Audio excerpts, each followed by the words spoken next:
నేను చేయను. నా గోషామేళ ప్రజలు నాకు గెలిపిస్తున్నారు. నాకు ఎలక్షన్లో ఇట్లాంటి కూడా సపోర్ట్ చేయలే. ఎప్పుడు కూడా ఎలక్షన్లో నాకు ఏమి కూడా సపోర్ట్ చేయలే.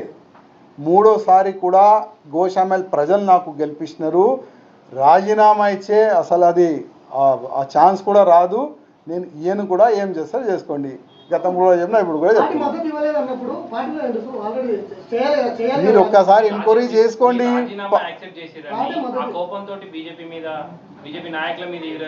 నేను ప్రతి ఒక్క మెసేజ్ మీరు చూసుకోవాలి. నేను ప్రతి ఒక్క మెసేజ్ తప్పు ఉంది అని కార్యకర్తలతో చర్చ చేసుకోండి.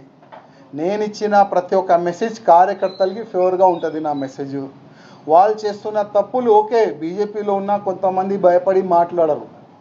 వాళ్ళకి పదవి భయం ఉంటుంది, పోస్ట్ భయం ఉంటుంది, ఏదో ఒక ప్రాబ్లం వాళ్ళకి ఉంటుంది. అందుకోసం వాళ్ళు మాట్లాడతలేదు. కానీ నాకేం ఆశ లేదు. గతంలో కూడా లేకుండే, ఇవాళ కూడా లేదు. ఎప్పుడెప్పుడు బీజేపీ వాళ్ళు ఇవాళ ఓపెన్ చెప్తున్నా, ఎప్పుడెప్పుడు మీరు తప్పు చేస్తే అప్పుడప్పుడు నేను మాట్లాడతాను.